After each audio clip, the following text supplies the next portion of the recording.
Perfeito.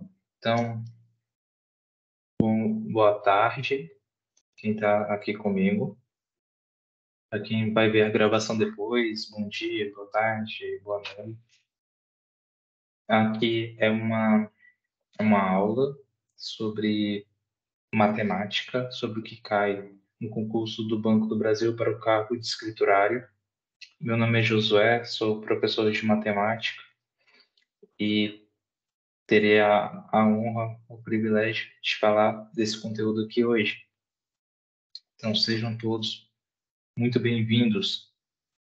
E para início de conversa, é importante falar, né, sobre o que é esse concurso, do que se trata, né, o que você deve esperar ao fazer a prova desse concurso.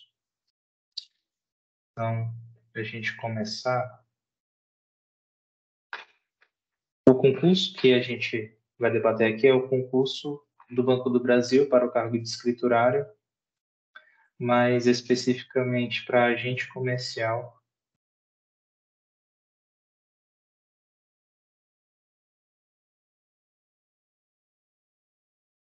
O meu foco vai ser no agente comercial. Ainda não surgiu a demanda para TI, quem sabe até fevereiro ou março surja, para estender para os conteúdos de estatística, de probabilidade. Mas, a princípio, eu vou basear no edital para agente comercial. A banca é a Sesgran Rio, a mesma banca do último certame de 2021. As inscrições já estão abertas. São cerca de 4.000 vagas, mais 2.000 de cadastro reserva. É meio a meio para agente comercial e TI. O salário é cerca de 3.622, mais os benefícios, que é plano de saúde, né, odontológico, participação nos lucros, vários benefícios, né, que tem aqui de se trabalhar no Banco do Brasil. Entre outros, né, por exemplo, a abrangência nacional, né, permite você trabalhar em vários lugares do país. A possibilidade de você crescer na carreira também é algo que se percebe para quem trabalha no Banco do Brasil. Há uma possibilidade de crescimento na medida que você se destaca, na medida que você adquire conhecimento, você também consegue evoluir dentro do banco. E o que cai em cada prova, né? Então, você tem uma prova valendo 100 pontos, dos quais 10 é de matemática. 5 de matemática na parte de conhecimentos básicos, né? A matemática mais geral, e mais 5 questões de matemática financeira, que vai estar dentro de conhecimentos específicos. E dá para perceber que matemática tem um peso. Tanto é que cada questão de matemática vai valer 1,5 ponto. Então, são questões que podem fazer diferença na sua aprovação. 10% da prova é matemática. Então, 10% pode fazer diferença. Acredito que as outras partes, todo mundo vai conseguir se dar bem, entendeu?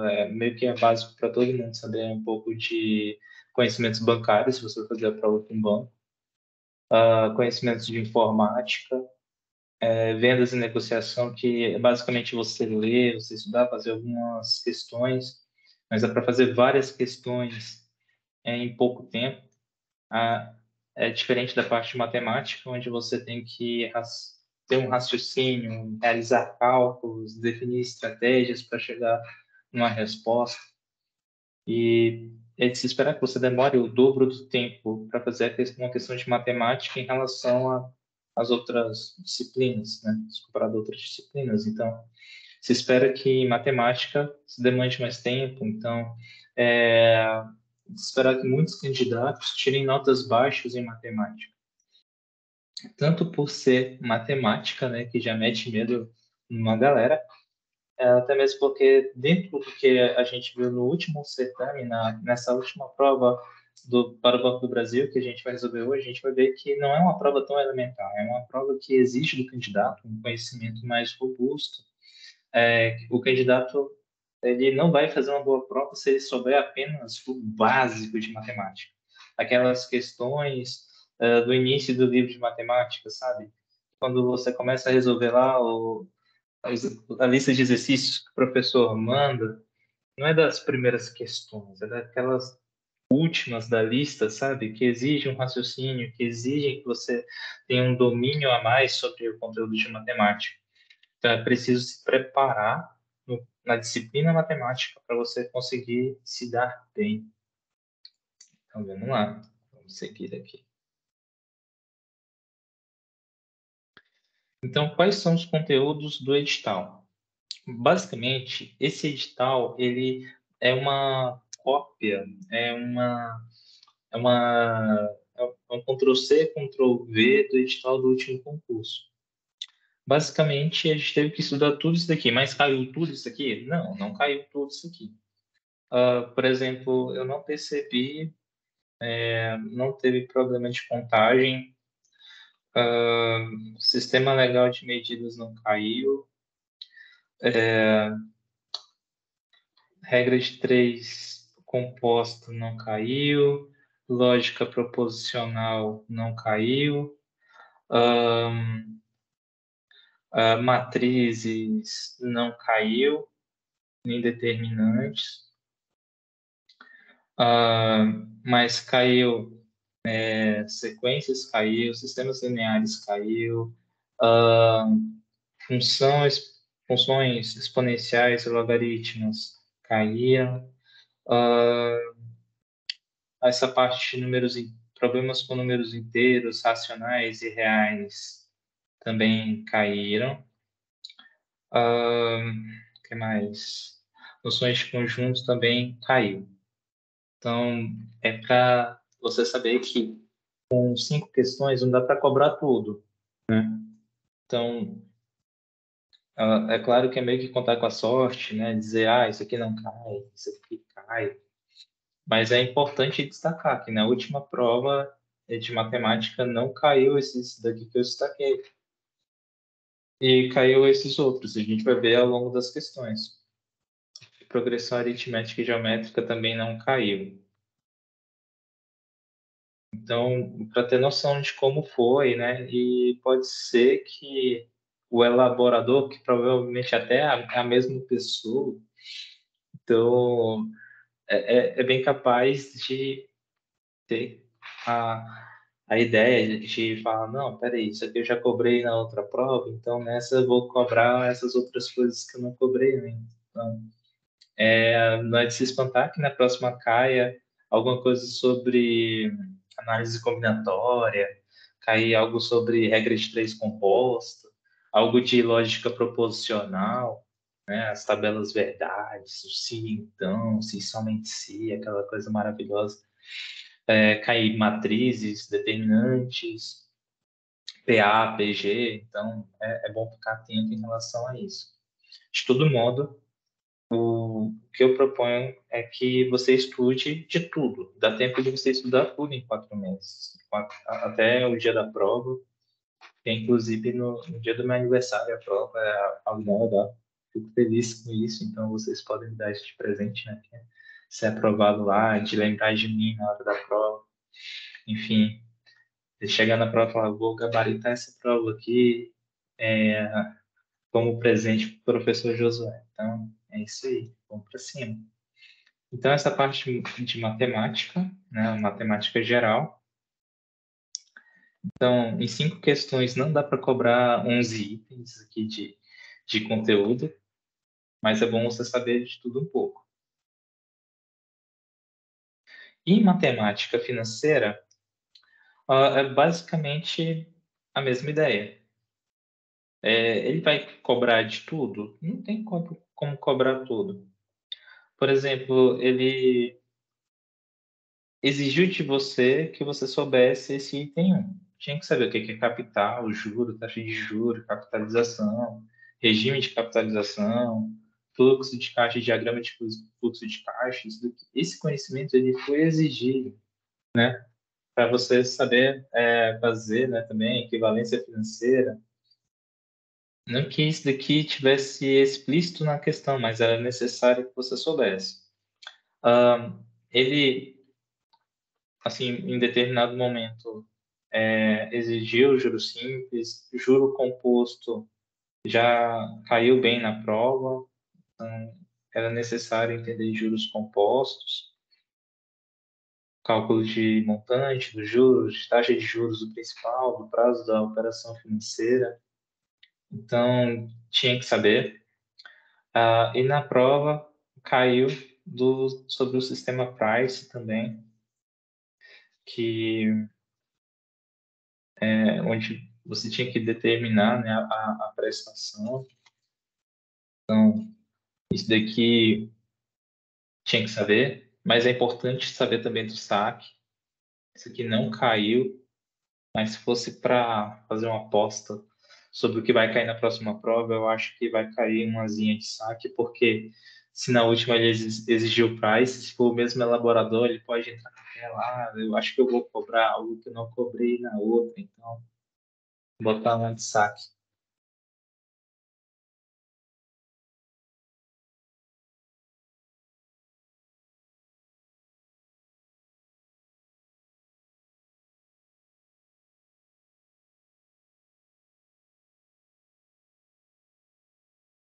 Então, Erenice, seja bem-vinda.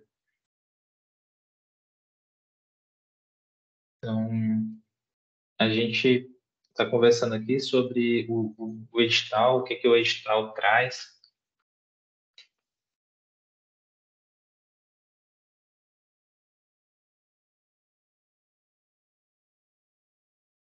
E Mariana, bem-vinda. Então, só para mostrar para vocês o que, que a gente viu até agora.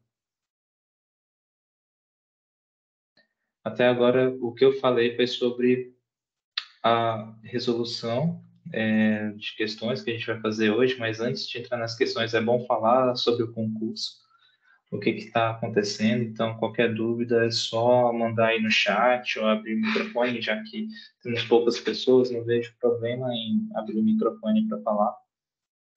Tá? Então, aqui falando o básico sobre o concurso que você precisa saber, que o meu foco aqui vai ser na prova de agente comercial, sobre o que caiu na outra prova em 2021.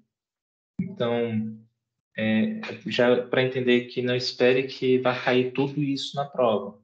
A prova de matemática geral vai ser composta por 5 questões e a prova de matemática financeira outras 5 questões. Então, não tem como cair tudo, né? São 11 itens aqui no edital e apenas 5 questões. Aí eu mencionei aqui que caiu sobre números inteiros, racionais e reais, caiu sobre noções de conjuntos, funções exponenciais, sistemas lineares, sequências, mas não caiu sobre matrizes determinantes, ou PA e PG, isso não caiu. Então, existe uma possibilidade do elaborador começar a brincar com essas coisas, né? Então, é bom estar preparado para tudo isso. E, em relação à matemática financeira, que está no edital de agente comercial, nem tudo isso aqui caiu, mas caiu bastante coisas sobre juros simples, juros compostos, caiu em relação ao sistema de amortização, caiu o sistema Price, mas não caiu o saque. Então, se fosse para fazer uma aposta, vai cair alguma de saque. Pode ser que caia uma de sistema Price e outra de saque e as outras de juros compostos e conceitos gerais. Pode ser, tá? Tudo é possível. Então, dito isso, acho que a gente pode começar a resolver a prova, para vocês verem o que, que caiu na última prova, que tipo de conhecimento foi exigido para se preparar para esse certame.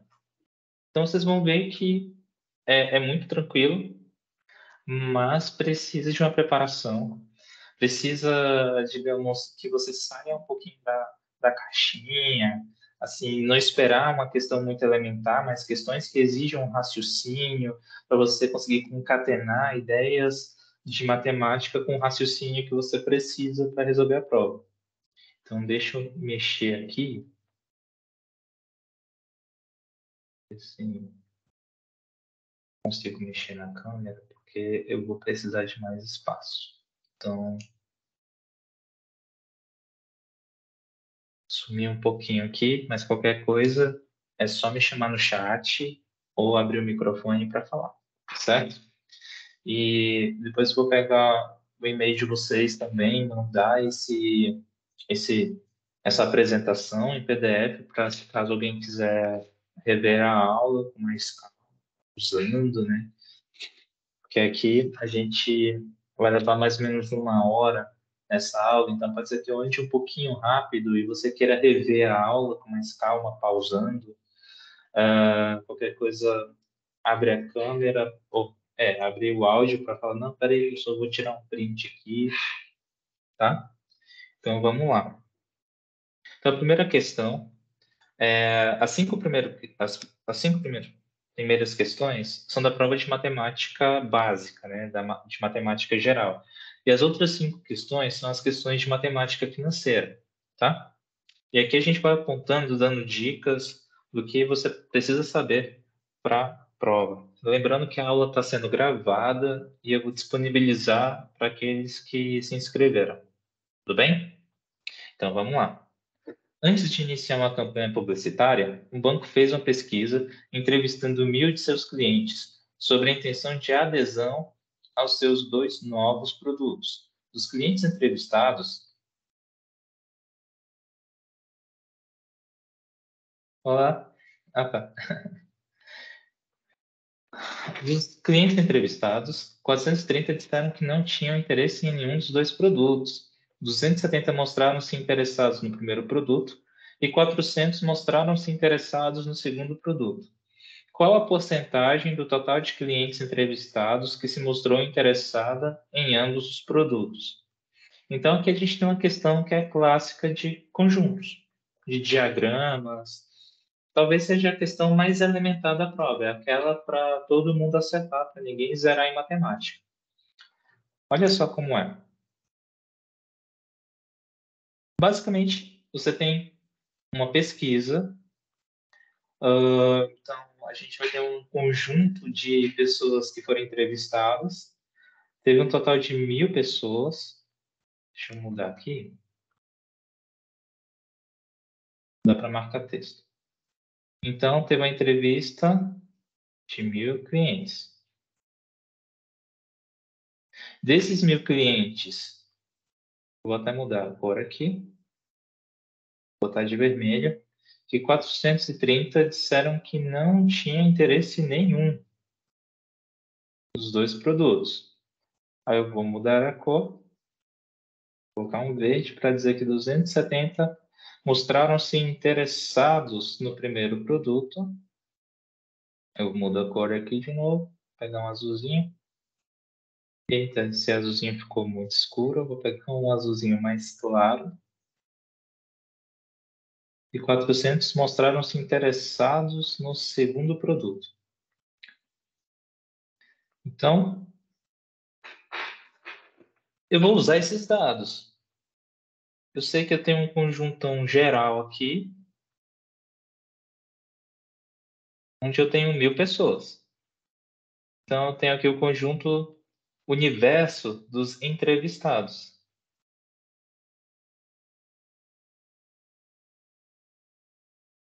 Então, nesse universo de entrevistados, eu vou ter um conjunto que vai estar aqui nesse setor de pessoas interessadas no primeiro produto. E eu vou ter um segundo setor de pessoas interessadas no segundo produto. Então, o que eu vou fazer? Eu vou primeiro, então, excluir aqueles que não têm interesse em nenhum dos produtos. Então, eu vou pegar o total de entrevistados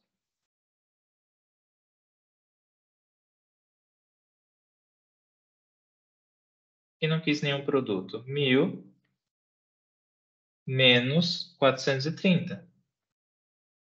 Isso aqui dá 570. Então, aqui fora eu tenho 430 que não quiseram nenhum, e 430 entrevistados que não estão nem dentro do conjunto primeiro produto, nem do conjunto segundo produto. Eu não sei quantos entrevistados quiseram os dois produtos. Porque pense bem, desses 270 aqui, que eu coloquei de verde, 270 mostraram interesse no primeiro produto. Se ele se interessou nos dois produtos, ele se interessou em pelo menos um. Certo? Então, para eu dizer que a quantidade de entrevistados que se interessaram apenas no primeiro produto, eu vou fazer 270 menos X.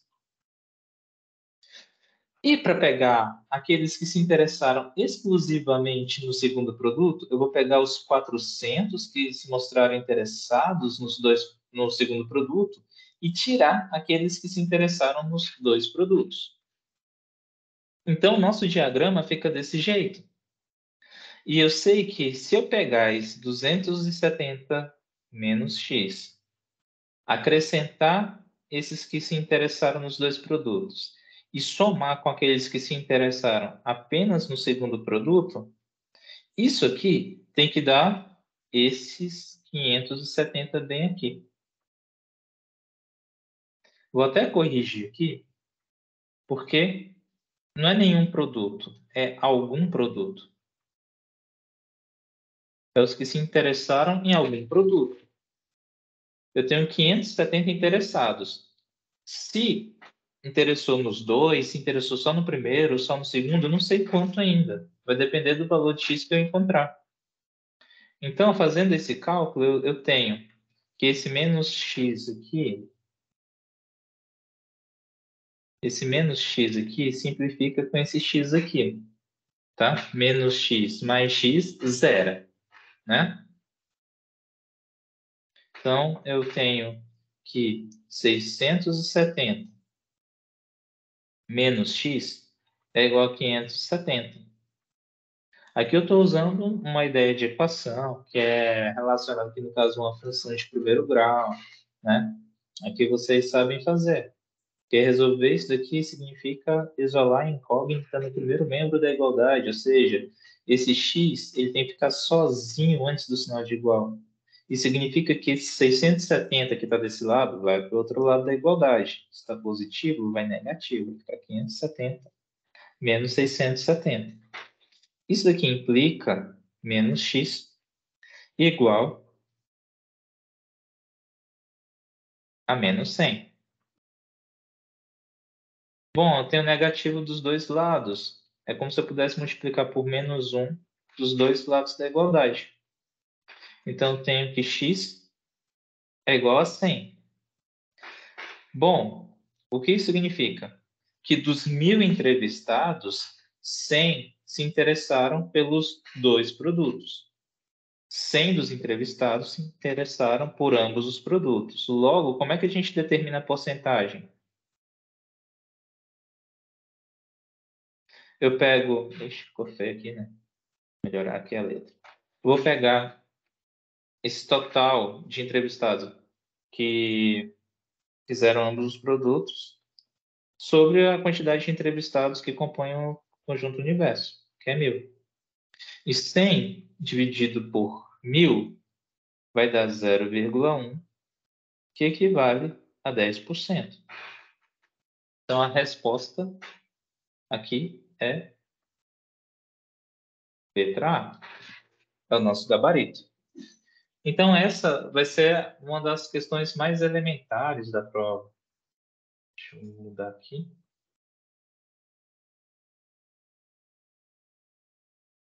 Então, para a gente conversar um pouco, então, só para ficar bem claro para vocês o que foi que a gente fez. Era uma pesquisa, 1.000 entrevistados, e desses 1.000, 430 não fizeram nenhum produto. Eu sei que 270 se mostraram interessados no primeiro produto e 400 se mostraram interessados no segundo produto. No enunciado não fala que 270 queriam apenas o primeiro produto. nem fala que 400 queriam apenas o segundo produto. Então, a gente tem uma quantidade X de entrevistados que poderiam querer os dois produtos. Para isso, a gente chamou esse valor de X e precisou excluir esse X daqueles 270 para eu saber quantos exclusivamente queriam do primeiro produto e subtrair X de 400 para saber quantos queriam exclusivamente o segundo produto. Daí eu faço a soma de quem queria apenas o primeiro produto, quem queria apenas o segundo produto, e somar com aqueles que queriam os dois, para dar essa soma, então 570, e a partir daí eu descobri quantos queriam os dois produtos. Dá para perceber daí que essa questão exigia dois conhecimentos. Que você soubesse manipular... O microfone está fraco. Vou ter que mudar aqui o microfone, tá, gente? Só um momentinho. Não sei até onde meu microfone vai. Eu vou trocar. Só um momentinho.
Só me confirma se vocês estão conseguindo me ouvir. Se puder confirmar aí pelo chat que estão me ouvindo bem, só para ficar mais tranquilo aqui.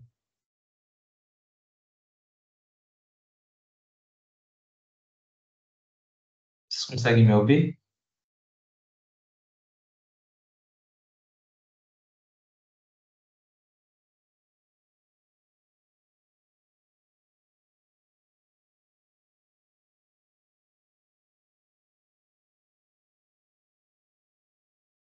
Então vamos lá. Estou achando que vocês estão me ouvindo. Então aqui tinha dois conhecimentos que são exigidos lá no edital. Que você saiba a noção de conjunto e que você saiba.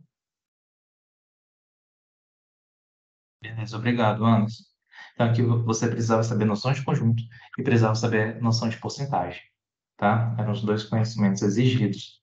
E para mim essa aqui era a questão mais tranquila, mais fácil da prova.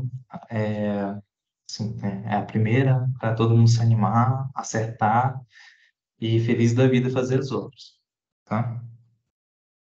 Então, vamos seguir. Super Deus.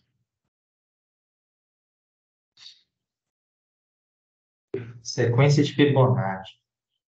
Pô,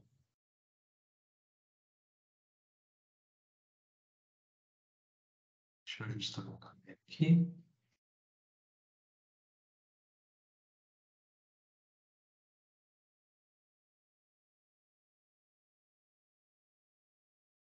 Deixa eu só dar uma apresentação.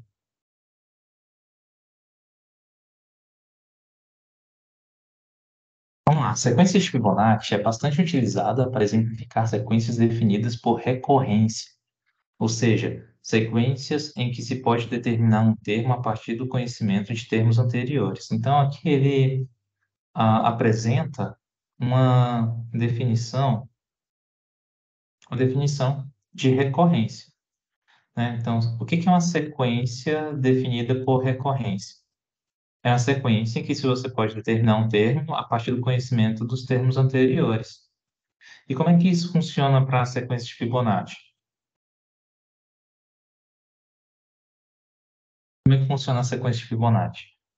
Ah, vamos supor que eu tenha um A1. Deixa eu ver se eu tenho um slide a mais aqui. Não, não tenho. Tem que explicar aqui. Então, vamos supor que o primeiro termo da sequência seja 1. E o segundo termo seja 1 também. E que o terceiro termo seja A1 mais A2. Vai ser 1 mais 1, vai ser igual a 2. E quem vai ser o A4? Quem vai ser o quarto termo? Vai ser o terceiro mais o segundo. Vai ser um 9 isso aqui. Aí vai ser 2 mais 1, que vai ser 3. E quem vai ser o quinto termo dessa sequência? Vai ser o A4 mais o A3, que vai ser 3 mais 2, que é igual a 5. E assim a gente vai definindo a sequência. A sequência vai se tornando a sequência de Fibonacci, normalmente usando a letra F, é 1, 1, 2, 3, 5, 8, 13, 21 e assim sucessivamente. Tá? Então, essa é a sequência de Fibonacci. Essa sequência de Fibonacci ela é muito legal porque ela é muito utilizada em, ah, em criptografia, né? Dá para montar altas senhas aqui pegando alguns termos da sequência de Fibonacci, né? Enfim, essa daqui é a sequência de Fibonacci, em que você conhece o próximo termo a partir da soma dos dois anteriores. Então vamos lá. Considerando o exposto acima, determine o termo T 2021 da sequência de Fibonacci, sabendo que T 2018 é M e T 2020 é P. Então, pelo que eu expliquei aqui sobre a sequência de Fibonacci, o T 2021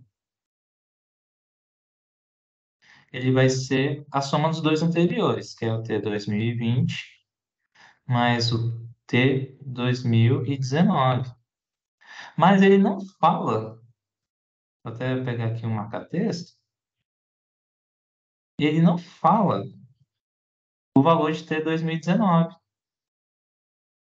Então, o que que você tem que fazer? Você tem que descobrir quem é T 2019. Opa, aproveitar que eu vou apagar, vou até pegar uma outra cor para não diferenciar. Pegar esse roxo aqui. Para descobrir quem é o T 2019. Para descobrir o T 2019, eu não vou usar o T 2019 antes do sinal de igual. Eu sei que o T 2019 mais o T 2018 equivale a quem? Equivale ao T 2020. Você consegue perceber isso? Então, T 2019 mais o T 2018 equivale ao T 2020. Ok? Eu sei quem é o T 2019? Não sei. Vou continuar aqui. T 2019. Mas eu sei quem é o T 2018. O T 2018 ele me falou aqui, ó, que é M. E o T 2020 ele me falou que é P. Então, no que isso implica? Que o T 2019 vai ser o P menos M. Por que menos M? Porque o M estava somando, passou para o outro lado subtraindo. Bom, agora eu sei quem é o T 2019. Eu posso voltar aqui para a nossa igualdade inicial. A nossa igualdade inicial aqui era T 2021 igual ao T 2020, que eu sei que é P, mais o T 2019. Quem é o T 2019? P menos M. P menos M. Então, eu tenho aqui o T 2021 é igual a 2P menos M. Então, aqui eu achei então a letra D como resposta. Então dá para perceber que exige aí um conhecimento de sequências. E ainda mais a sequência de Fibonacci, que é uma das sequências mais famosas que existem. Sequência de Fibonacci, ela é ligada à perfeição, né? A uma série de eventos na natureza. Então, é é uma sequência bastante estudada, né? Então, basicamente, é importante que você chegue sabendo sobre algumas sequências famosas, né? Então, essa sequência de Fibonacci é uma sequência bem famosa e exigia aqui um raciocínio em cima dela, porque aqui você não tinha como descobrir a resposta diretamente, mas fazendo uma continha aqui, essa aqui que eu fiz de roxo, ou é lilás, não sei que cor é essa, para você entender como é que funciona, para você descobrir o que faltava para você fazer a conta corretamente, tá? Então vamos seguir em frente. A próxima questão da prova do Banco do Brasil, para a gente começar o último certame, ela já é um pouquinho, digamos, exigia um pouquinho mais de conhecimento, que aqui era uma questão que envolvia logaritmo exponencial.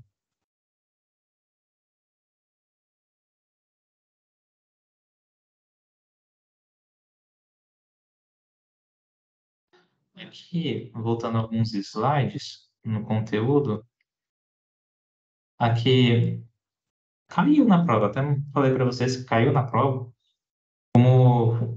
como era exigido no edital, funções exponenciais logarítmicas.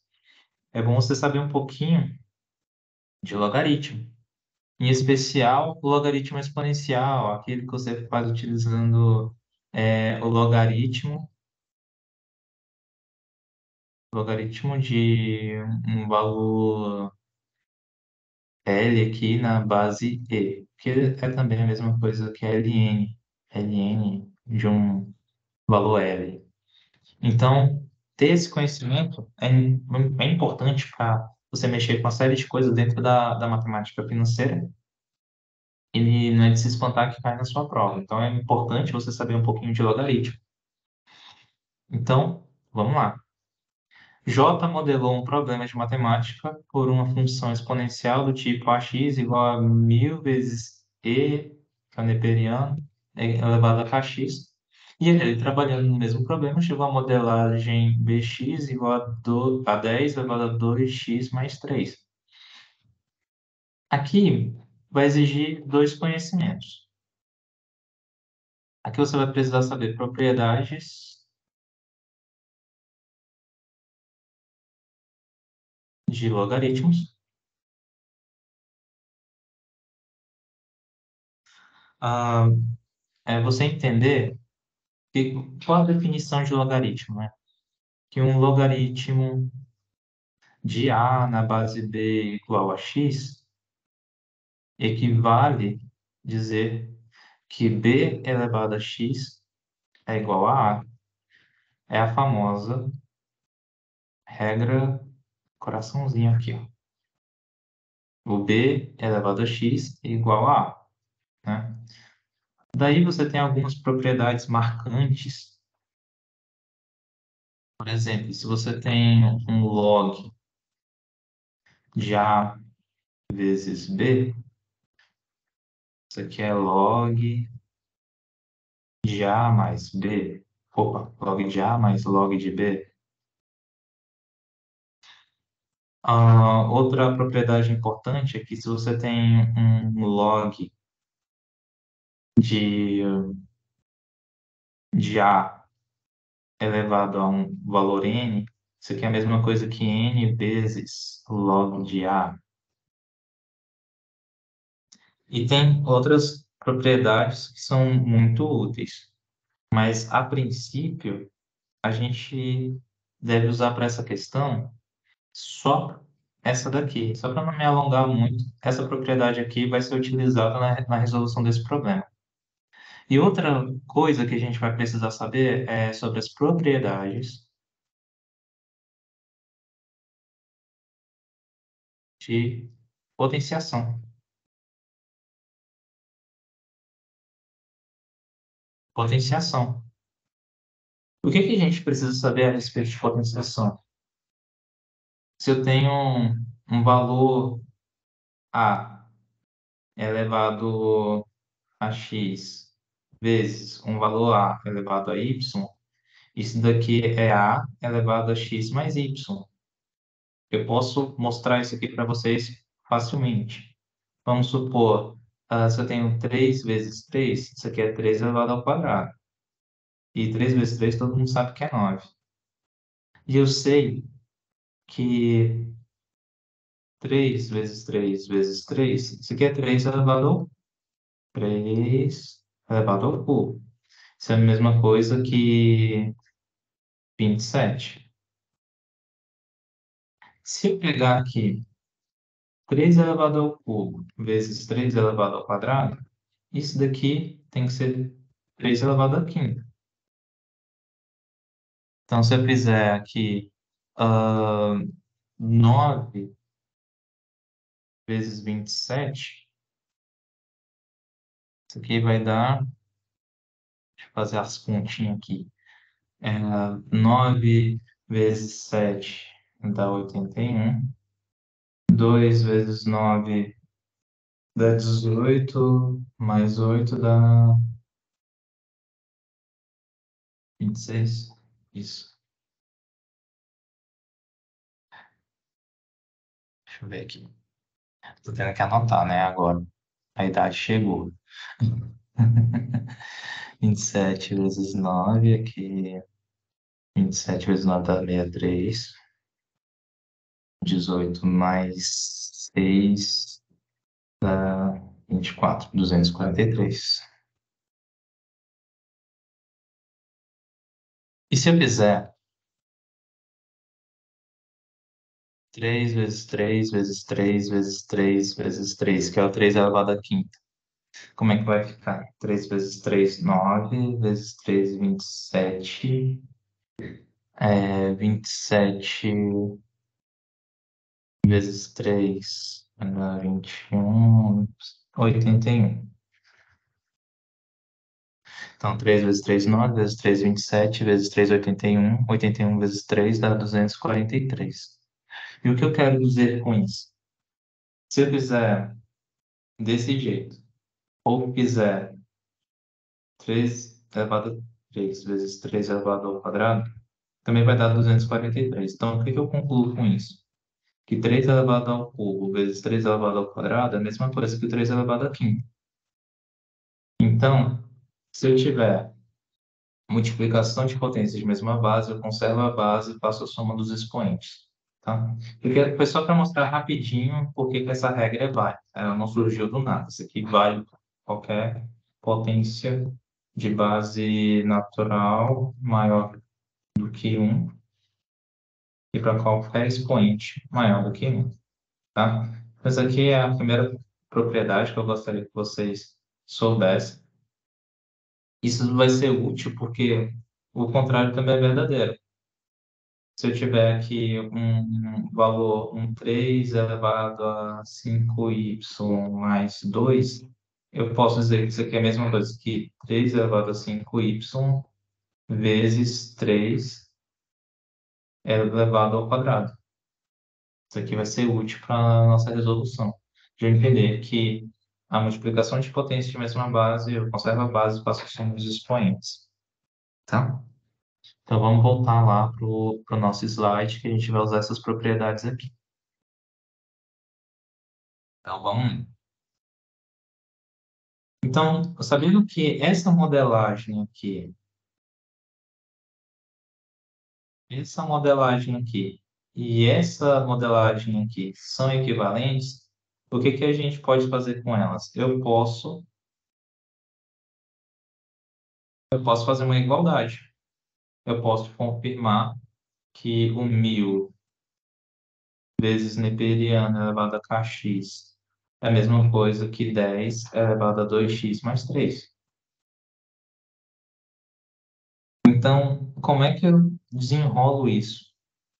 Eu vou pegar esse 10 elevado a 2x mais 3 e vou fazer um desmembramento dessa potência bem aqui, ó. Vou dar uma outra cor aqui. Esse expoente aqui eu posso desmembrar. Como é que eu faço para desmembrar esse expoente? Eu vou fazer isso daqui, ó. Vou repetir aqui o restante. 1000 vezes elevado a kx igual a 10 elevado a 2x vezes 10 elevado ao cubo. Só lembrando, gente, quem é 10 elevado ao cubo? 10 elevado ao cubo é 10 vezes 10 vezes 10, que vai dar 1000. Então, basicamente, esse 1000 aqui vai simplificar com esse daqui, tá? Então, eu vou ter a seguinte igualdade. T elevado a kx igual a 10 elevado a 2x. Eu tenho essa igualdade, tá? Então, a gente ainda pode fazer uma brincadeira aqui. ah,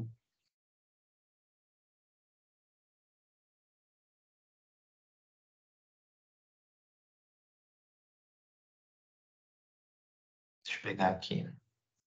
Que o 10 elevado a 2x é a mesma coisa que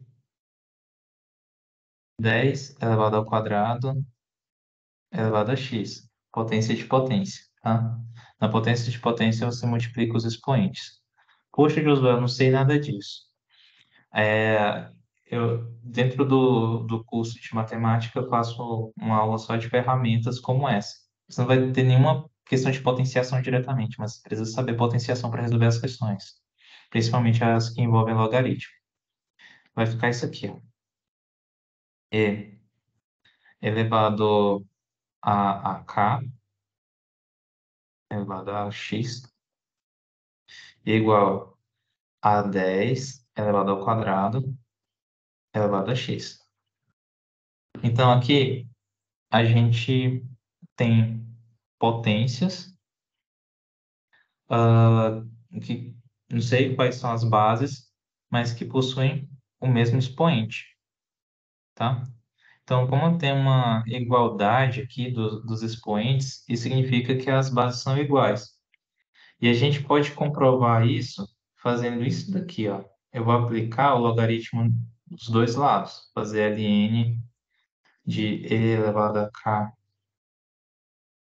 elevado a x igual a ln de 10 elevado ao quadrado elevado a x.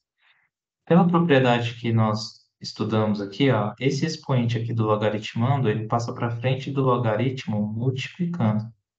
Vai ficar assim, ó.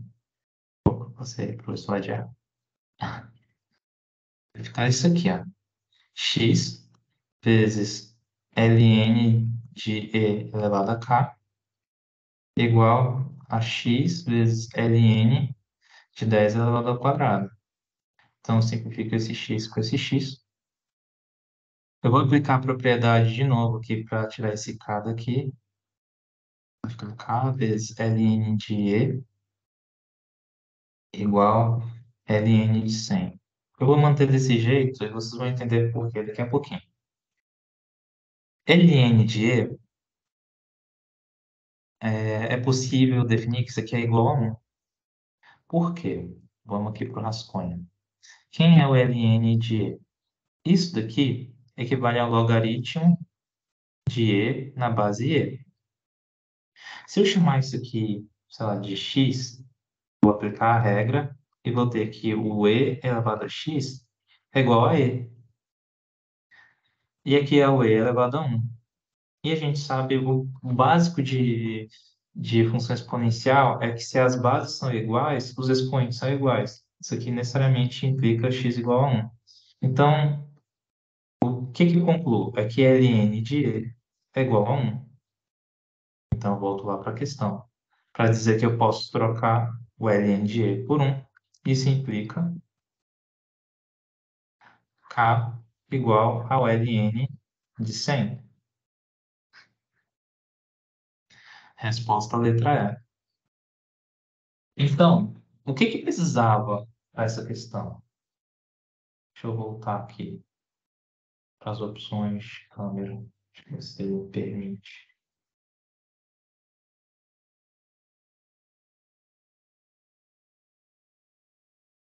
Então, só aparecer aqui de novo para explicar algumas coisas a respeito dessa questão.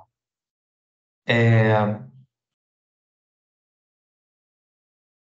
é uma questão para quem está treinado nos logaritmos consegue resolver tranquilamente. Mas dá para perceber que para treinar bem com logaritmos, preciso saber mexer bem com potenciação. Eu preciso saber bem de multiplicação.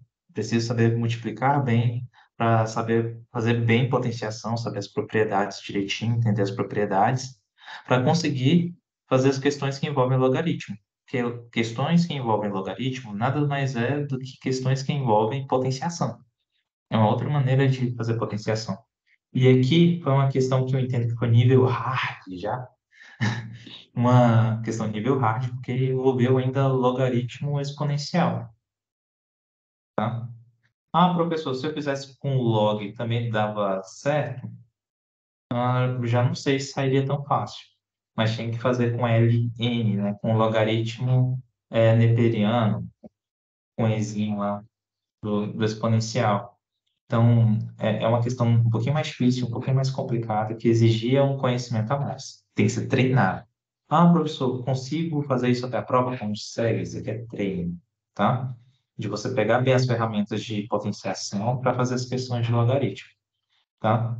É bem possível que caia alguma coisa disso na sua prova, porque se não cair aqui na parte de matemática geral, pode cair na parte de matemática financeira. Tem questões de matemática financeira que só se resolve com logaritmo, né? Então, logaritmo é um conteúdo que você precisa estudar para se dar bem na prova do Banco do Brasil, certo? Então, vamos voltar aqui, vamos para a próxima. Deixa eu voltar aqui.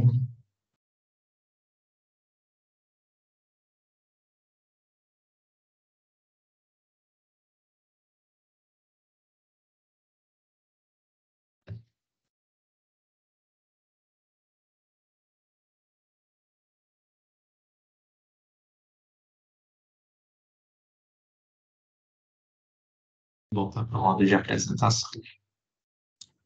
O método da bissecção é um algoritmo usado para encontrar aproximações das raízes de uma equação. Começa-se com o intervalo AB, que contém uma raiz, e em cada passo do algoritmo, reduz-se o intervalo pela metade, usando-se um teorema para determinar se a raiz está à esquerda ou à direita do ponto médio do intervalo anterior. Ou seja, após o passo 1, obtém-se o intervalo de comprimento menos A igual B menos A sobre 2. Após o passo 2, obtém-se o intervalo de comprimento B sobre B menos A sobre 4. E após o passo N, obtém-se o intervalo de comprimento B menos A sobre 2 elevado a N. Esse processo continua até que o intervalo obtido tenha comprimento menor que o erro máximo desejado para a aproximação. Para aplicar esse método no intervalo de 1 a 5 fechado, quantos passos serão necessários para obter-se um intervalo de comprimento menor que 10 elevado a menos 3? Então, lembrando que o 10 elevado a menos 3 é algo do tipo 10 elevado a menos 3 é algo do tipo 0,003, né? Então, é algo bem pequeno, um intervalo bem curto, né? Então, o que que eu sei? É que o comprimento do intervalo n, que eu vou chamar aqui de Cn, vai ser dado por b menos a sobre 2 elevado a n. E isso daqui tem que ser menor do que 10 elevado a menos 3. Então, eu tenho que determinar um valor para n, que isso daqui tudo, que essa expressão toda, se torne menor que o 10 elevado a menos 3. Então, a gente vai ter que calcular isso daqui. Repare aqui de novo, eu tenho potenciação e junto dessa potenciação eu tenho uma desigualdade. Então, eu vou ter que trabalhar com isso.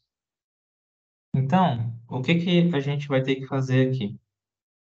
Eu sei quem é B menos A para o intervalo que eu quero. Eu sei que o B.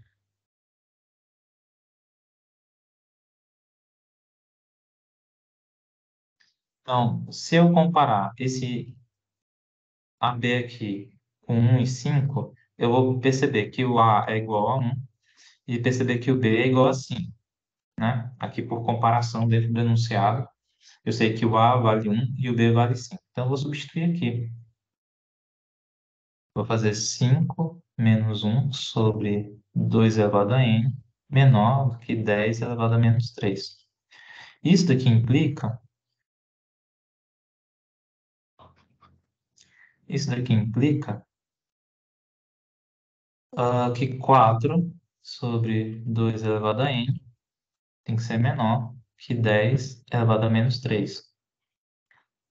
Aí, a gente precisa lembrar de algo lá das frações. Que o conhecimento que está sendo exigido é o de frações, mais especificamente das desigualdades envolvendo frações. Se eu tenho uma fração aqui, A sobre B, menor do que um valor X, se eu inverto, se colocar assim, A sobre B e aqui C sobre D. Se eu inverter numerador e denominador dos dois lados, eu inverto a desigualdade. Se eu tiver aqui D sobre A, vai ser maior do que D sobre C. Então, basicamente, é isso que acontece. E algo importante também a respeito de potência é que se eu tenho um expoente negativo, isso aqui equivale a isso daqui, a 1 sobre 10 elevado ao cubo. Isso aqui, na verdade, é uma fração. Esse 10 elevado a menos 3 é uma forma de escrever 1 sobre 1000, né? Um milésimo, tá? Então, tem que saber potenciação para fazer essa prova. Já vai ficando esperto aí, já vai anotando isso daí nas suas metas para 2023, aprender potência, né? Então, vamos lá. Então, se eu inverter aqui, eu posso inverter 2 elevado a n sobre 4 maior do que 10 elevado ao cubo. Josué, o que foi que você fez aí que eu não entendi? Bom, eu falei da inversão de frações, falei que eu poderia inverter numerador e denominador, mas como é que esse 10 elevado a menos 3 virou esse 10 elevado ao cubo? Justamente pela ideia que a gente teve aqui da potência. Fazer um adendo aqui. Que se eu pegar isso daqui, esse 1 sobre 10 elevado ao cubo, o inverso dele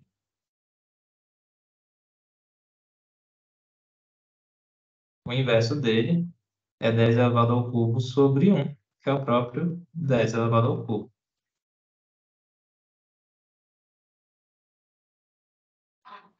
Ok? Então, vamos seguir.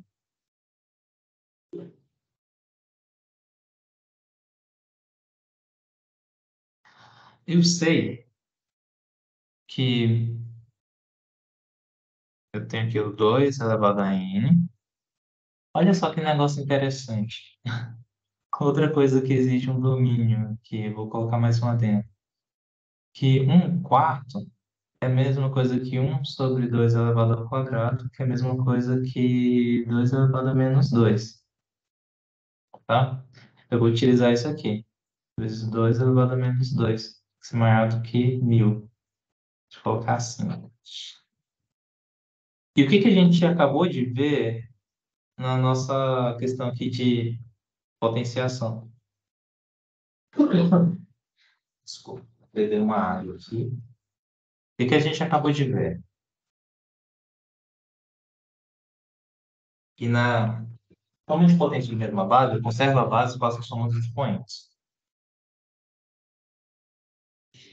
Então, aqui eu tenho multiplicações de potências de mesma base. Então, eu faço a soma dos expoentes. Então, eu tenho aqui 2 elevado a n menos 2 tem que ser maior do que 1000. Aí vem algo a mais do seu conhecimento de potenciação. Qual é a potência de 2 que é imediatamente maior do que 1000? Aí eu vou ter que pegar uma tela em branco aqui. Se eu pegar 2 elevado ao quadrado, eu sei que é 4. 2 elevado ao cubo, eu sei que é 8. 2 elevado à quarta, eu sei que é 16. 2 elevado à quinta, eu sei que é 32. Como é que eu sei disso? É só pegar o de cima e multiplicar por 2. 2 elevado à sexta, 64. 2 elevado à sétima, 128. 2 elevado à oitava, 256. 2 elevado à nona, 512. 2 elevado à décima, 1024. Tá vendo? Essa é a potência que a gente quer. Então, basicamente, a gente está procurando o 2 elevado à décima. Vamos voltar lá. A gente quer uma potência de 2 que seja maior do que 10. E eu sei que eu tenho a informação, vou colocar aqui que o 2 elevado à décima é igual a 1024. Então, o que que eu posso concluir aqui? Que 2 elevado a n menos 2 tem que ser igual a 2 elevado à décima. Então, o que isso significa? Se eu tenho bases iguais, os expoentes são iguais. Eu tenho que n menos 2 tem que ser igual a 10. E isso implica que o meu n tem que ser igual a 10 mais 2. Isso implica que o meu n procurado é 12. É claro que dava para achar mais rápido, mas eu detalhei aqui para que vocês pegassem todas as nuances para chegar no resultado. E o que a gente aprende aqui? Você precisa saber fração, você precisa saber potenciação. E um aluno de sexto ano, sexto, sétimo ano, bom, consegue resolver essa questão. Um bom aluno de sexto, sétimo ano consegue resolver essa questão. Porque aqui vai mexer com frações, desigualdade de frações, vai mexer com um pouquinho de potenciação, com algumas propriedades de potenciações que não são difíceis, mas que exige aqui o teu raciocínio, exige a lembrança, que você saiba concatenar aqui cada informação que você sabe de fração, de potência para chegar no resultado, tá? Tudo bem? Vamos seguir? Então, a última questão de matemática. Uma loja vende um produto em dois tipos de embalagem, unitária, com uma unidade de produto, e dupla, com duas unidades de produto. Em certo mês, foram vendidas 16 embalagens duplas e 20 unitárias, gerando uma receita para a loja de R$ 488. No mês seguinte, foram vendidas 30 embalagens duplas e 25 unitárias, gerando uma receita de 790. Qual foi a porcentagem do desconto dado em cada unidade de produto ao se comprar a embalagem dupla? Então, vamos supor que o preço unitário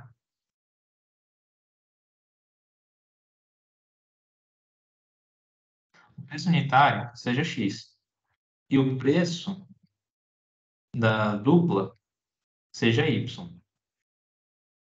Aí, a gente vai montar um sistema.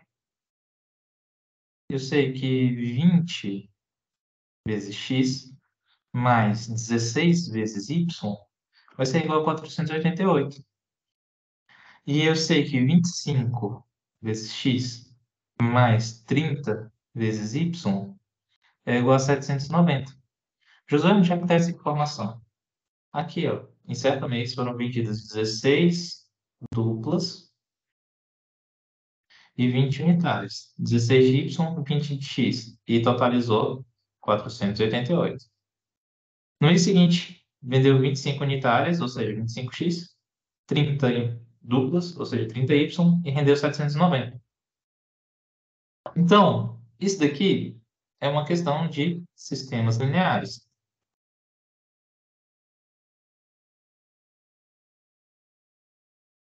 Josué, dá para resolver usando matrizes? Dá para resolver usando matrizes determinantes. Mas você pode simplesmente multiplicar essa daqui de cima por -5, multiplicar essa aqui por 4, para chegar no seguinte sistema. Menos 100x menos 80y igual a menos 2.440. 100x, aqui embaixo, né, multiplicando tudo por 4. 100x mais 120y igual a 3.160. Isso daqui vai dar 40y igual a 720. Ok. Menos 100 mais 100, zero. 120 menos 80 dá 40. 3.160 menos 2.240 dá 720. E 720 dividido por 40 vai dar 18. Então, isso daqui significa que Y, ou seja, a embalagem dupla, custou R$ 18.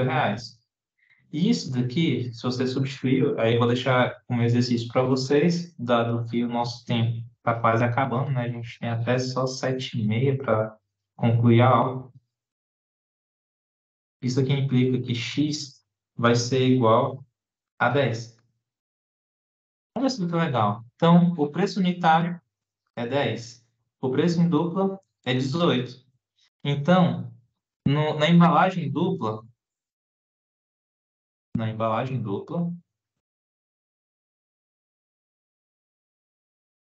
cada produto sai a R$ 9. Então, o que que você conclui? O desconto dado em cada unidade é de R$ 1. Então, qual é o desconto? Sai um. Qual é o desconto? R$ 1. Então, como é que eu faço para calcular a porcentagem? Para calcular a porcentagem, eu vou pegar 1 e dividir por 10, que é a mesma coisa que 10 sobre 100, que vai dar 10% de desconto. Resposta certa, letra C. Então, a gente vê aqui que é necessário saber um pouquinho de sistemas lineares e tem que saber porcentagem também. Perceberam?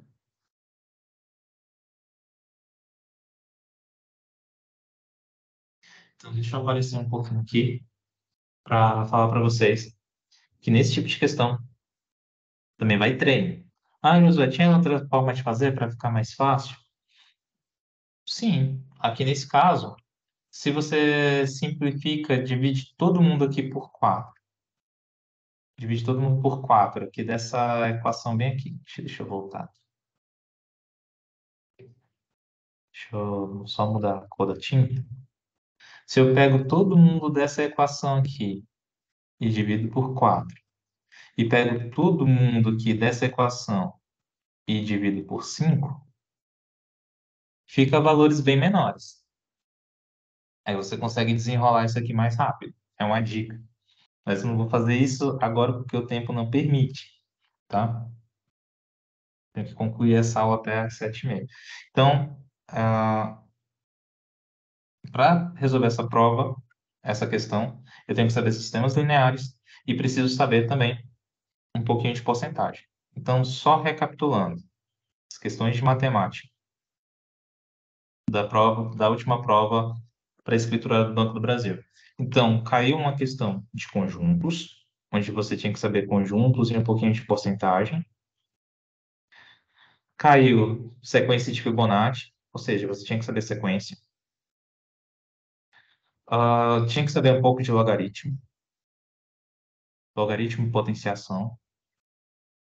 Tinha que saber um pouco de fração, de potenciação. E tinha que saber um pouco de sistemas lineares. ok? Então, isso aqui foi o que caiu na última prova na parte de matemática, né? Na parte de matemática geral. Aí, eu aproveitar aqui que a gente acabou essa primeira sessão, deixa eu voltar aqui. É, eu tenho, assim, para o concurso de 2021, eu fiz um curso, assim, com muitas horas, tem, acho que umas 40 horas de aula, onde eu explico cada um desses conteúdos.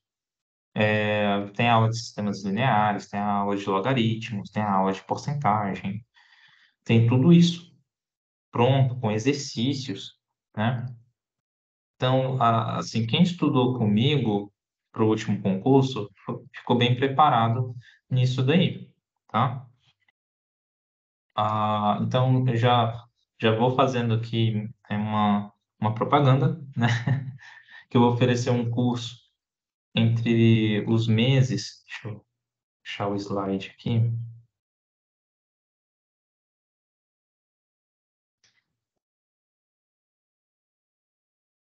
É, serão 10 aulas, tanto de matemática,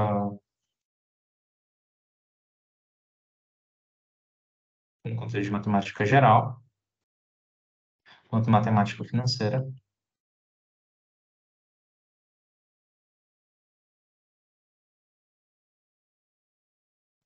São 10 aulas online.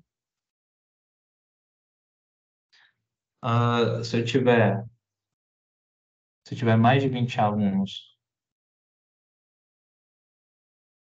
eu dou de brinde 2 aulas presenciais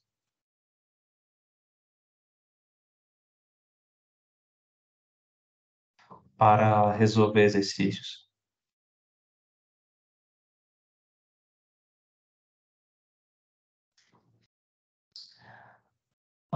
Então, o curso vai ter as 10 aulas online, mais acesso ao material gravado de mais material gravado que eu já tenho, com todo esse conteúdo já pronto, né?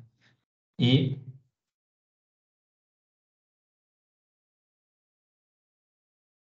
um grupo específico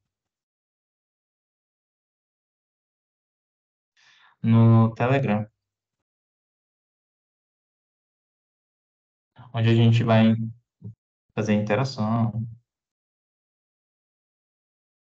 tirar dúvidas,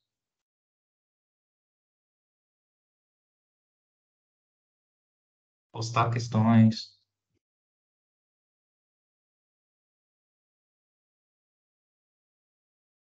e coisas desse tipo. Ou seja, eu vou ficar acompanhando vocês até a data da prova, né? Mesmo acabando as aulas aqui, acabando a aula de revisão, eu vou ficar acompanhando vocês pelo Telegram até a data da prova, que, se eu não me engano, é dia 24/4, que vai amanhecer o dia, vocês vão me dar parabéns e vão fazer a prova feliz da vida, tá? Então, é isso que eu tenho para oferecer, para quem quer fazer uma boa preparação em matemática. E eu entendo que ninguém oferece assim, grandes cursos, estratégias, com cursos grandes, eles não oferecem esse acompanhamento, não oferecem esse tanto de hora de aula, esse tanto de material que eu ofereço, né? Enfim, então, Erenice, o Anderson, ah, o investimento aqui para ter isso tudo,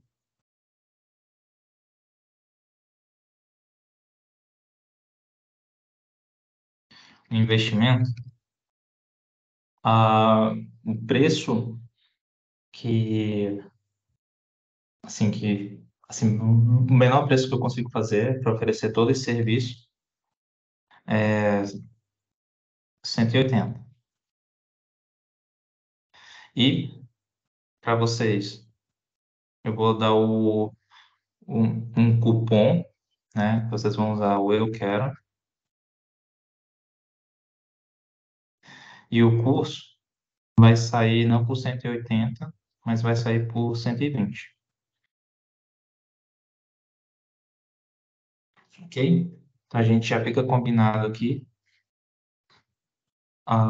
porque vai ter a plataforma parecida com essa que vocês compraram, né, o ingresso para vir para cá, né, foi gratuito, mas a plataforma é a mesma que eu vou utilizar e lá aceita pagamento com cartão de crédito, parcela, enfim, pode pagar um boleto à vista, é super prático, tá?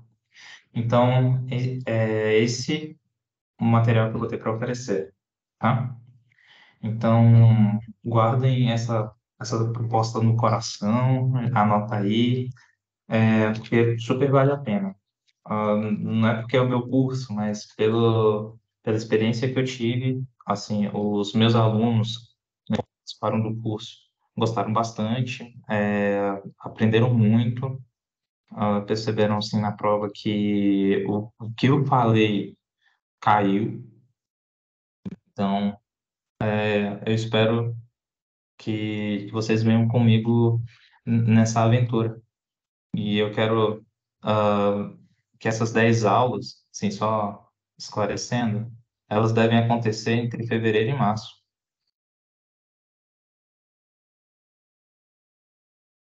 para vocês já chegarem em abril sabendo tudo, só precisando de revisão, né, assim, fazendo lista de exercício, que a gente pode ir acompanhando aqui pelo grupo do Telegram. Posso ir jogando as questõezinhas lá para vocês não esquecerem das aulas, tá? Então, fevereiro e março a gente já mata essas 10 aulas. De repente, essas duas aulas presenciais aqui para resolver questões, se tiver a quantidade de estudantes suficiente, a gente faz em abril, mais perto da prova, para ser uma revisão mesmo para o certame. Todo mundo chegar bem preparado, assim, bem afiado, certo? Então, ah, o Anderson e a Eunice, é isso aqui que eu quero oferecer para vocês. Mas vamos voltar então. Aqui ficou alguma dúvida, não, né? Tá, então vamos voltar para as questões para a gente responder rapidinho, que são justamente as questões de matemática financeira. Só ver aqui que estão comentando aqui.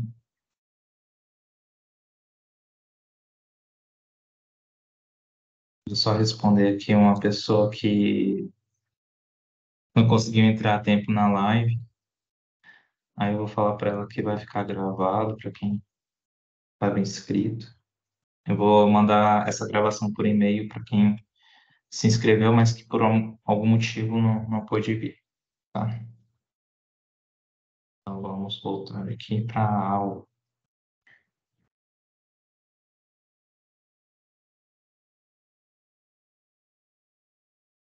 Então vamos voltar. Então, deixa eu sumir aqui. Eita, como é que eu volto? Aqui. Um negociador de investimentos de uma instituição financeira pergunta ao gerente de tal instituição qual a taxa de juros anual máxima que pode oferecer a um cliente investidor. E o gerente afirma que ficará satisfeito com uma taxa anual máxima de 8,36%. O negociador entra em contato com o cliente que pretende investir um capital C1 e diz que ao final de um ano ele receberá C2, que corresponde a C1 acrescido de 5% de juros, mas não tem sucesso nessa negociação inicial. O negociador resolve aplicar uma nova taxa sobre C2, mas sem ultrapassar a taxa anual máxima que está autorizado a oferecer. Qual o valor máximo da taxa a ser aplicada sobre C2? Então, aqui a gente vê novamente uma exigência a respeito de juros, mas é só juro, sem ser juros simples, juros compostos. É você saber o que é juro. Então, vamos supor que um investidor tem um valor C1 igual a R$ 100, tá? Porque aqui a gente pode trabalhar com porcentagem, 5%, mas vamos colocar aqui que o investidor tem R$ 100 e ele quer investir, né? Então, o máximo O máximo que pode chegar aqui, que o gerente concedeu, foi 8,36%. Se eu aumentar aqui nesses R$ 100, o máximo, então o máximo que eu posso chegar aqui é 108,36. R$ 108,36. Então, o banco ele vai lucrar 108,36. E o investidor, assim, se ele ficar satisfeito com a porcentagem menor, melhor. Melhor para o banco, tá? Então, é mais ou menos essa a ideia. Então, a oferta que o negociador estava dando era 105, ou seja, o que foi oferecido? Oferecido 5%. E 5% equivale a R$ 105, ok? Aí, o negociador falou pro cliente, você investe 100 e eu te retorno 105 no final. E o negociador, aliás, o cliente não quis. Então, ele vai ter que aumentar uma porcentagem aqui, em C2, ele vai ter que aumentar aqui, ele vai ter que aumentar quantos por cento? Quantos por cento que ele vai ter que aumentar aqui? Porque ele só pode chegar até 108,36. Ele já ofereceu 105. Então, a diferença, a diferença aqui é de R$ 3. Vou colocar aqui reais cifrando. A diferença é de R$ 3,36. E para eu determinar a porcentagem,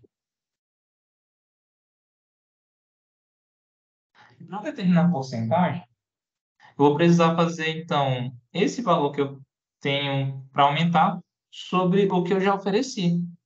Ele quer saber qual é a taxa que vai ser aplicada sobre C2 para chegar no valor que é aceito pelo gerente. Então, vai pensando que a vida de escriturário é fácil. Não, não é. Tem que conciliar o desejo do cliente com as metas estabelecidas pela gerência. Ah, sim, Anderson. As 10 aulas vão incluir as duas matemáticas, tá? Ok? Vai dar para ver tudo em 10 aulas, tá? Vocês vão ficar bem treinados. Lembrando que são as 10 aulas que a gente vai ter aqui síncronos e o acesso às aulas que eu já tenho gravadas, tá? Então, assim que eu abrir o curso, você fizer a inscrição, eu já vou te dar o acesso para as aulas, para você já ir assistindo, até mesmo antes da gente ter as nossas aulas aqui ao vivo, certo? Então, vamos lá. A porcentagem aqui, então, eu tenho que pegar esse 3,36 e dividir por 105. Bom, se eu tenho calculadora, se eu posso usar calculadora, é moleza, que eu vou chegar em 0,032, que é 3,2%, tá? Aí eu chego na resposta que eu quero, que é a letra C. Mas você pensa, eu posso usar calculadora no concurso? Não pode, não pode. Ah, José, como é que eu faço isso então? Como é que eu chego nesse resultado? Eu vou explicar no curso. Agora não dá tempo mesmo. Já até estourou o nosso horário. Eu vou passar pelas outras questões rapidinho, mas tem como você fazer essa conta aqui rapidinho, usando frações, usando múltiplos, para você desenvolver dentro do tempo que você pode, né? Dentro dos 4 minutos, para chegar nesse resultado. Mas, de todo modo, aqui é você saber o que que é juro e você saber o que é porcentagem, tá? Então, a próxima questão. Um cliente montou uma estratégia financeira aplicando parte do seu 13º salário, sempre no início de janeiro de 2018 a 2021, conforme mostrado na tabela a seguir. Então, 10 mil em 2018, 10 mil em 2019, 10 mil em 2020 e 10 mil em 2021. A partir da orientação financeira de um especialista, ele conseguiu obter nesse período, com essas aplicações, uma taxa de retorno de 10% ao ano, sempre na comparação com o ano anterior. Ele pretende atingir o valor total acumulado de R$ 65 mil no início de janeiro de 2023. Considerando que essa taxa de retorno se mantenha, o valor mínimo em reais que esse cliente precisará depositar em janeiro de 2022 para atingir a meta em janeiro de 2023, a partir das aproximações dadas, pertence ao intervalo. Então, basicamente, quando você quer saber o, o que vai render, aqui no caso a juros compostos, aí você começa a se desesperar, porque o que seria essa taxa de retorno? Essa taxa de retorno de 10% ao ano. Significa que o capital dele vai aumentar 10% ao ano. Deixa eu aparecer aqui na tela, para vocês me verem.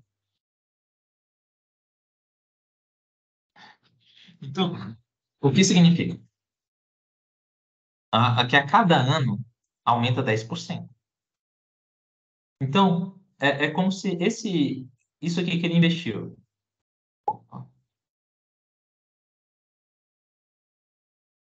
isso aqui que ele investiu em janeiro de 2018, ele fosse resgatar em 2023, rendendo 10% ao ano. Isso aqui que ele pegou em janeiro de 2019 vai render 10% ao ano, até chegar em 2023. Mas como é que eu faço essa conta, né? Então, aqui, como ele não fala se é juros simples, se é juros compostos, a gente já subentende que se trata de juros compostos. Lembrando que a fórmula de montante nos juros compostos é montante é igual a capital vezes 1 mais I, que é a taxa, elevado ao tempo, tá? Então, como é que eu faço para saber o de janeiro de 2018, quanto que ele vai receber lá no final? Vai ser 10 mil vezes 1,1, que 1,1 já estou fazendo direto, né? Porque é 1 mais a taxa de 10%, 10% é 0,1, elevado à quinta. Esse daqui de 2019 vai ser 10 mil vezes 1,1 elevado à quarta. Esse daqui vai ser 10 mil vezes 1,1 elevado à terceira. Esse daqui vai ser... Deixa eu colocar um zero aqui. Esse daqui vai ser 10 mil vezes 1,1 elevado ao quadrado. E ainda vai ter mais um valor em janeiro de 2022, que eu não sei quanto é, o valor X, mas que vai render por um ano, ou seja, vezes 1,1 elevado a 1, que é esse daqui. Então, qual vai ser o montante dele lá no final? Se eu somar isso daqui tudo, se eu pegar, então, qual vai ser o nosso total? Qual vai ser o total desse cliente? Vai ser 10 mil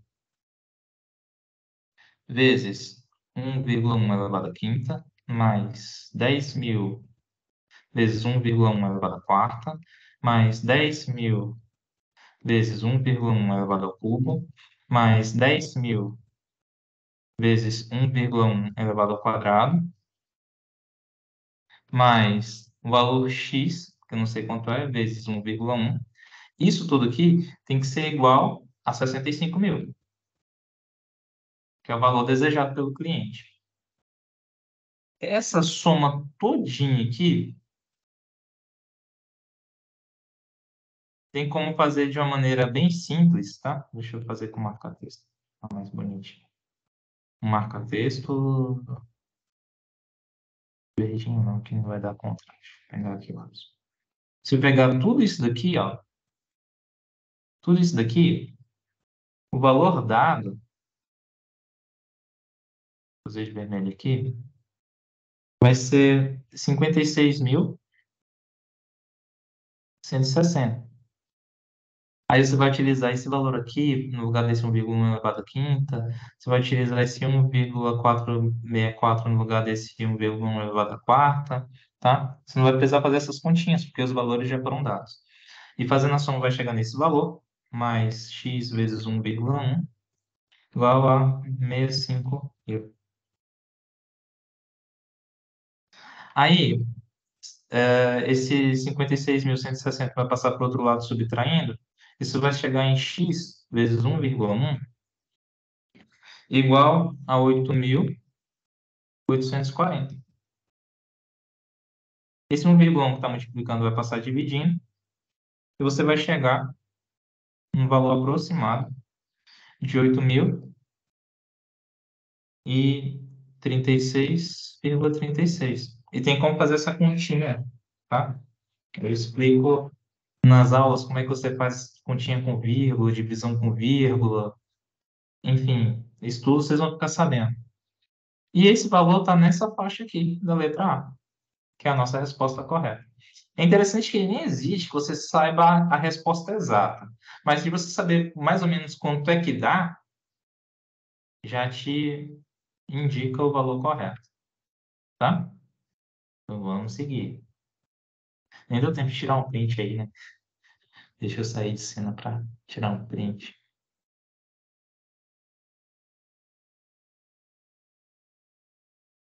Facilitar o print. Deixa eu tirar essa marcação. Deixa eu ver se eu consigo. É mais fácil de entender. Então vamos seguir. A próxima. Devido às oscilações de receita em seu negócio durante a pandemia, um cliente vai precisar pagar um boleto cujo principal, né, ou seja, equivale ao capital, né? O principal é o valor que está sendo tomado emprestado ou que vai ser investido, né? O principal até a data do vencimento é 25 mil, com 12 dias de atraso. Então, quando você paga com atraso, você paga multa, encargos, né? Por causa dos juros altos, o cliente procurou seu gerente que não conseguiu uma solução menos custosa, ou seja, ele vai ter que pagar com a multa. Com isso, nas condições dadas, o cliente deverá pagar nessa operação o valor total de. Então, a gente calcula a multa, aí o conhecimento de porcentagem que você precisa ter. A multa é de 2%. Então, como é que você calcula 2% de 25 mil? Você calcula 2% de 25 mil, pegando 25 mil e multiplicando pelo 2%, que é 0,02. Isso aqui vai dar 500. Aí o juro, aí detalhe, ele fala que se trata de juros simples. Tem o juro simples na prova. Para você calcular o juro simples, você pega o principal, que a gente é o capital, vezes a taxa, vezes o tempo, tá? Então a gente vai calcular o juro aqui do principal, 25 mil, vezes o 0,002 vezes 12. Isso daqui vai dar, a gente aprende a calcular assim, sem nenhum problema. Para você não ter problema com vírgula, números grandes, enfim. A gente aprende a treinar isso no curso, que vai ficar R$ 600 aqui. Então, juros e multa, o total aqui vai ser 1.100. Então, se você pega mais os 25 mil do principal, isso aqui vai dar 26.100. Nossa resposta, letra C. Então, dá para ver que, né? Nossa, que absurdo. Se você já pagou algum boleto em atraso, você sabe resolver isso aqui, tá? Então, vamos seguir em frente. Essa aqui eu acho que era mais fácil da parte financeira. Um cliente fez um investimento de 100 mil em janeiro de 2019, comprando cotas de um fundo imobiliário, que lhe proporcionou uma taxa de retorno de 21%. De novo, a taxa de retorno. De novo. Ah, Josué, que é a taxa de retorno? É justamente aquilo que ele vai conseguir de lucro investindo 100 mil. Ao buscar, ao final de 12 meses de aplicação. Em janeiro de 2020, buscando maior rentabilidade, procurou um especialista financeiro indicado pelo seu gerente. Ele recomendou aplicar todo o montante da operação anterior em renda variável.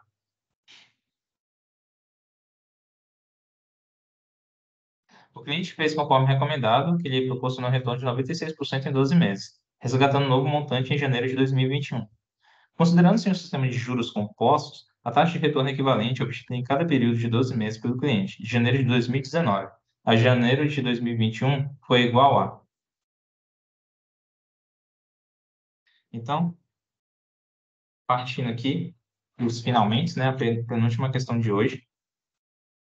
Então, a gente vai ver que, primeiro, no primeiro ano, de 2019 a 2020, né, nesses dois 12 meses, primeiro ano de investimento, aumentou 21%.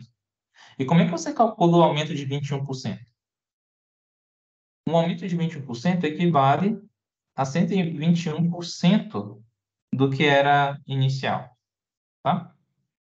Então, você pega os 100 mil e multiplica por 1,21. Isso aqui vai dar 121 mil. Então, esse aqui é o montante dele ao final do primeiro ano de investimento. No segundo ano,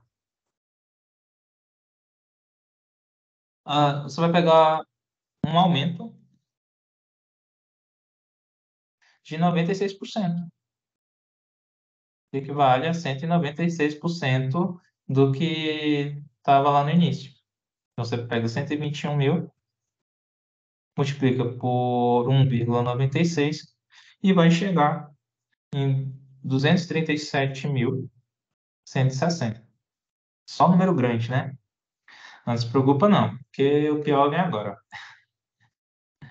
Olha só, como se trata de juros compostos, é um sistema de juros compostos, e ele quer uma taxa que vai de janeiro de 2019 a janeiro de 2021, então ele quer uma taxa I ao ano. A fórmula que a gente vai utilizar é montante igual a capital mais I elevado ao tempo. O montante final é esse daqui, ó, 237.160. O inicial era 100 mil. Eu não sei quanto é I, mas eu sei que o tempo é de 2 anos. 2 anos de investimento, de janeiro de 2019 a janeiro de 2021. Então, eu sei que o T aqui é igual a 2. Então, basicamente, eu tenho que descobrir esse 100 mil que está multiplicando, que passa dividindo. Eu sei que 1 mais i elevado ao quadrado tem que ser igual a 2,371,5. Para eu tirar esse expoente 2 aqui, eu tenho que tirar a raiz quadrada.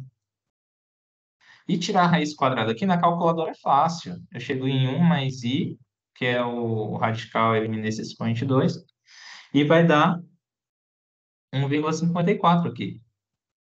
Esse 1 que está somando passa subtraindo, eu vou chegar em i igual a 0,54. E a resposta correta, né, é a letra A, porque 0,54 equivale a 54%. Mas daqui para cá, nesse passo aqui, tem cálculos que você não vai poder usar a calculadora para fazer.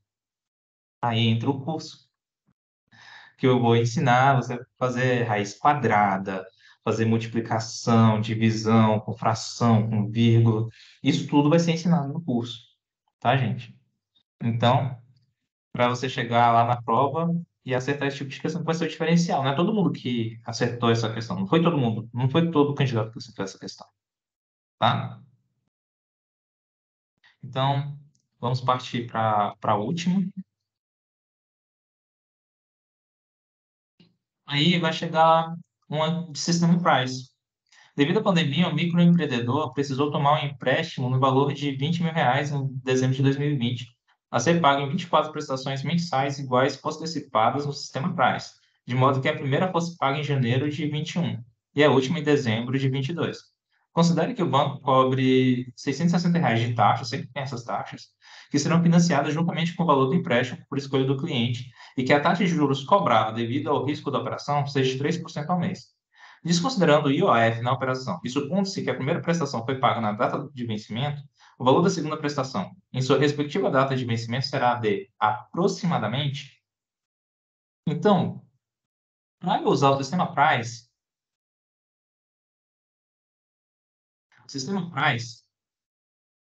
ele é usado em muitos financiamentos, né? Quando você pega um empréstimo, normalmente é sistema Price, porque as prestações, as prestações são iguais no financiamento todo. É diferente, por exemplo, do outro sistema, do SAC, né? Sistema de amortização constante, em que a amortização é constante, mas o juro começa alto e vai diminuindo com o passar do tempo. É normal, por exemplo, no imobiliário, né? Então, no sistema Price, é comum em empréstimos, né? E para determinar a prestação, eu costumo colocar que nem na calculadora financeira, é o meu hábito, eu chamo de PMT. A prestação PMT, ela é dada por uma fórmula, que é o valor presente, present value, ó, meu inglês aí arranhando. Aí vem uma formulazinha, 1 mais I, deixa eu diminuir isso aqui, 1 mais I elevado a N vezes I sobre 1 mais I elevado a N menos 1. É uma formulazinha grande, tem que memorizar para o sistema Price. Então, para calcular a prestação do sistema Price, eu jogo os valores que eu tenho nessa fórmula. Lembrando que o valor a ser financiado é 20 mil mais as 660 de taxa. Então, o valor a ser financiado é 20.660, tá? Então, esse aqui é o nosso present value, nosso valor presente, tá? Eu também chamar de principal em alguns lugares. Então, a nossa prestação aqui, PMT, vai ser igual a 20.660 vezes a taxa é de 3% ao mês. Então, 1 mais I vai ser 1 mais 0,003, que é o 1,03. Por isso que ele dá isso aqui, ó. Porque você vai precisar utilizar 1,03 elevado à 24ª potência, vezes 0,03, dividido por 1,03 elevado à 24ª, menos 1. Para ganhar tempo, eu já adianto que o resultado disso daqui tudo vai ser 1.222,80, tá? Fazendo a calculadora sai rapidinho, com as dicas que eu vou dar ao longo do curso. Também dá para fazer, mas você vai substituindo esse 1,03 aqui por 2,33, faz as multiplicações e tal, e você vai chegar nessa prestação aqui, tá? Então, olha o peguinha, que ele fala o valor da segunda prestação, né? Por que que ele coloca esse daqui, o valor da segunda prestação? Porque no outro sistema de financiamentos, deixa eu achar aqui o slide que trata disso. Aqui, deixa eu colocar aqui também. Então, voltando no edital, ele, o sistema Price, prestações iguais.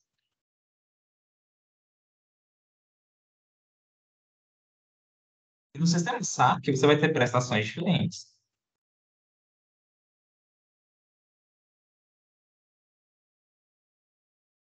Então, ele coloca isso no enunciado para te induzir. Ele coloca isso daqui de segunda prestação no enunciado para te induzir ao erro, para te induzir a fazer o outro sistema. Mas, na verdade, a segunda, a terceira, a quarta, a 24ª prestação são todas iguais. E elas valem aproximadamente 1.222,80.